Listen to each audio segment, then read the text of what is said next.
प्रणाम करूया. भगवान बाबा हनुमान जी को प्रणाम. महान त्यागी बाबा जुमदेव जी को प्रणाम. परमात्मा एक. सर्वांना माझा नमस्कार.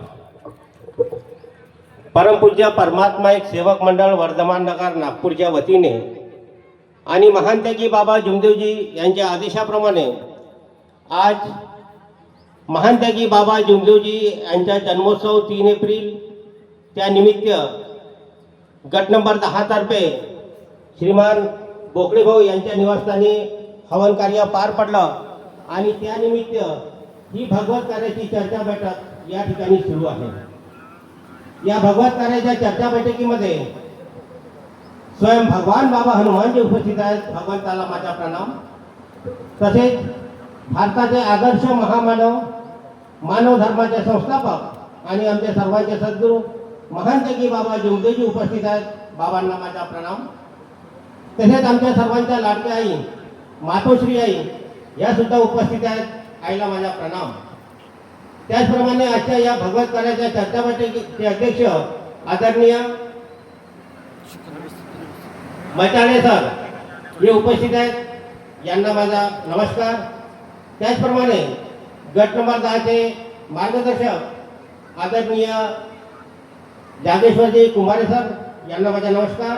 त्याचप्रमाणे राजकुमारजी देवगडे साहेब यांना माझा नमस्कार. त्याचप्रमाणे मंचावर उपस्थित मंडळाचे मार्गदर्शक कार्यकर्ता आदरणीय मंच सर्वांना माझा नमस्कार. त्याचप्रमाणे या गटाचे माजी मार्गदर्शक आदरणीय बालाजी नंदकर साहेब त्यांच्या धर्मपत्नी श्रीमती नंदनवर साहेब यांना माझा नमस्कार. त्याचप्रमाणे मंडळाचे ज्येष्ठ सेविका सर्वांना माझा नमस्कार आणि समोर असलेले सर्व सेवक बंधू बाळगोपाळ सर्वांना माझा नमस्कार. बघा बंधूंनो, एक आनंदाचा दिवस आहे आणि शांततेने बसा. बरंच काही आपल्याला मिळणार आहे. आज भारताच्या इतिहासामध्ये एक सुवर्ण अक्षराने लिहिला जाणारा दिवस तो म्हणजे उद्याचा 3 एप्रिल. 3 एप्रिल हा भारताच्या इतिहासामध्ये आणि मानव धर्माच्या इतिहासामध्ये सुवर्ण अक्षराने लिहिला जाणारा महत्वाचा दिवस. आता सुवर्ण अक्षराने लिहिणारा महत्वाचा दिवस कसा, तर बघा 105 वर्षापूर्वी याच दिवशी म्हणजे 3 एप्रिलला, माझ्या शब्दाकडे लक्ष द्या, 105 वर्षापूर्वी याच दिवशी 3 एप्रिलला भारत देशाच्या पवित्र महाराष्ट्र राज्यामध्ये महाराष्ट्र राज्याची उपराजधानी असलेल्या संत्रा नगरीमध्ये एक महापुरुषांनी जन्म घेतला. तसा महाराष्ट्र ही साधू संतांची जन्मभूमी. या जन्मभूमीमध्ये अनेक साधू संतांनी आणि ऐतिहासिक लोकांनी जन्म घेतला. आणि एक फार सुंदर कविता एक सुंदर ओळी एका कवितेने मांडलेली होती की आभाळ, पृथ्वी आणि आभाळ यांच्यामध्ये पावसाची नाळ असते आणि ती नाळच तुटली तर झाडांचे आभाळ असते. बघा, पृथ्वी आणि आभाळ, ही पृथ्वी आणि आभाळ यांच्यामध्ये पावसाची नाळ असते आणि ती नाळच कधी तुटली ना तर झाडांचे आभाळ असते.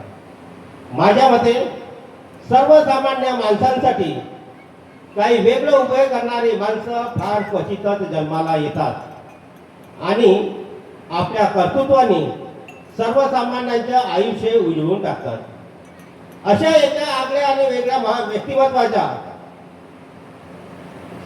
105 वर्षापूर्वी, आता मी तुम्हाला सांगतो, 105 वर्षापूर्वी आजच्याच दिवशी म्हणजे 3 एप्रिलला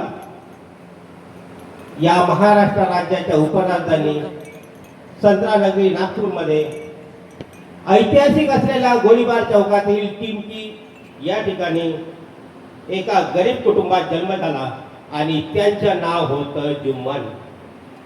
जुम्मन या व्यक्तिमत्वाचा 105 वर्षापूर्वी त्यांचा जन्म झाला आणि कालांतराने या जुम्मनचं नाव समर्थ सद्गुरू बाबा जुमदेवजी आणि नंतर महान त्यागी बाबा जुमदेवजी या नावाने पूर्ण महाराष्ट्रातच नाही तर संपूर्ण भारतामध्ये अजरामर झाला. महान त्यागी बाबा जुमदेवजी यांनी सामान्य माणसाला जी दिशा दिली, जे जीवन जगण्याची प्रेरणा दिली, जो अंधश्रद्धा मुक्त करून वाईट व्यसन मुक्त समाज घडवून भारताचा आदर्श महामानव घडवण्याचा अप्रतिम ऐतिहासिक काम केलं. आणि अशा या आदर्श महामानवाचा उद्याला 3 एप्रिलला 105वा जन्मदिवस आहे. म्हणजे 3 एप्रिल 2026ला 105वा जन्मदिवस. आणि या प्रित्यर्थ, या उत्साहाप्रती आज आम्ही सर्व सेवक आपल्या नागपूरचेच नाही तर पूर्ण भारतामध्ये महान त्यागी बाबा जुमदेवजीचे सर्व सेवक अति उत्साहाने त्यांचा जन्मोत्सव आपण बनवतो आहोत. तर महान त्यागी बाबा जुमदेवजींनी नवी दिशा आम्हाला दिली, अंधश्रद्धा आम्हाला बाहेर काढलं, अंधश्रद्धा मुक्त आणि वाईट व्यसन मुक्त समाज घडवून जे कार्य भारत सरकार आणि महाराष्ट्र सरकार लाखो रुपये खर्च करून जे कार्य करू शकले नाही ते कार्य महान त्यागी बाबा जुमदेवजी यांनी केलं. आणि म्हणून म्हटलं जातं, जे काय रंजले गांजले त्याची म्हणे जो आपुले, तोची साधू ओळखावा देव तेथेची जाणावा. या म्हणीप्रमाणे महान त्यागी बाबा जुमदेवजी यांनी परमेश्वरी कृपा प्राप्त केल्यानंतर ती परमेश्वरी कृपा समाजातील दुःखी कष्टी लोकांना विनामूल्य वाटून दिली. आणि ही जी म्हण आहे, जे काय रंजले गांजले त्याची म्हणे जो आपुले, तोची साधू ओळखावा देव तेथेची जाणावा. या म्हणीप्रमाणे महान त्यागी बाबा जुमदेवजींनी प्राणात प्राण असेपर्यंत शेवटच्या क्षणापर्यंत स्वखर्चाने पेटोपाटी जाऊन जे आमच्यासारखे दुःखी दलित जे लोक होते, ते दुःखाने व्याकुळ झालेले होते, त्या लोकांना विनामूल्य ही परमेश्वरी कृपा वाटून दिली. आणि आपल्यासारखे कधीही तात्काळ नाही ते वेळ तयार लावे ही जी म्हण आहे, त्याप्रमाणे महान त्यागी बाबा जुमदेवजींनी सृष्टी निर्माता एका परमेश्वराची प्राप्ती केल्यानंतर ती कृपा जी महान त्यागी बाबा जुमदेवजींनी भगवत कृपा स्वतः करता प्राप्त केली होती, स्वतःच्या परिवाराकरता प्राप्त केली होती, ती भगवत कृपा जशीच्या तशी आम्हा सर्व सेवकांना वाटून दिली. आणि म्हणून आपल्यासारखे कधी तात्काळ नाही तया वेळ लागे तर जसे महान त्यागी बाबा जुमदेवजी होते तसं आपल्यासारखं आम्हाला केलं. आम्हाला कसं केलं? महान त्यागी बाबा जुमदेवजींनी जी भगवत कृपा प्राप्त केली, ती भगवत कृपा आम्हाला जशीच्या तशी वाटून दिली आणि त्याचा अनुभव आम्ही प्रत्येकाने घेतलेला आहे. म्हणजे बाबाकडे जी प्राप्ती होती ती आम्हाला मिळाली. आता गोखले ताई आणि गोखले भाऊनी सांगितलं की त्यांची जी इच्छा होती परमेश्वरासमोर ठेवली, ती पूर्ण झाली. तुम्हा इथे बसलेल्या प्रत्येक सेवकांना तो अनुभव आहे की जी इच्छा तुम्ही परमेश्वरासमोर ठेवली, जो शब्द तुम्ही परमेश्वरासमोर ठेवला, ती आपली इच्छा पूर्ण झालेली आहे, तो शब्द आपला पूर्ण झालेला आहे. म्हणजे बाबाकडे जी परमेश्वरी कृपा होती, बाबांनी प्राप्ती केली होती कुणाची? सृष्टी निर्माता एका परमेश्वराची. ती प्राप्ती आम्हाला जशीच्या तशी बाबाने दिली. त्याकरता आम्हाला ना हिमालयामध्ये जाऊन तपश्चर्या करावी लागली, ना वर्षानुवर्ष तपश्चर्या करावी लागली, तर आम्ही संसारात राहून 42 दिवसाच्या त्यागामध्ये आम्हाला ती प्राप्ती मिळालेली आहे, ती भगवत कृपा मिळाली आहे, जी भगवत कृपा कितीतरी साधू संत वर्षानुवर्षे पहाडात जाऊन संसार सोडून एकांतात जाऊन तपश्चर्या करतात, तरी पण त्यांना ती भगवत कृपा मिळत नाही. ती भगवत कृपा आम्हाला महान त्यागी बाबा जुमदेवजींनी दिलेली आहे. कसं? जसं आपल्या शब्दावर परमेश्वर उभा होतो, आपले दुःख दूर करते, तसं आजपर्यंत तुम्ही पुन्हा पाहिला का कुठला तरी साधू संत की त्यांच्या शब्दावर परमेश्वर उभा राहिला आणि त्यांनी दुःख दूर केलं? पण ते आपल्या सेवकाच्या सेविकेच्या बाल गोपाळ कोणाच्याही जरी त्यांनी एक साधा तीर्थ जरी करून दिला तरी त्याचं समाधान आहे. म्हणजे त्याच्या शब्दावरही परमेश्वरी कृपा उभी होते.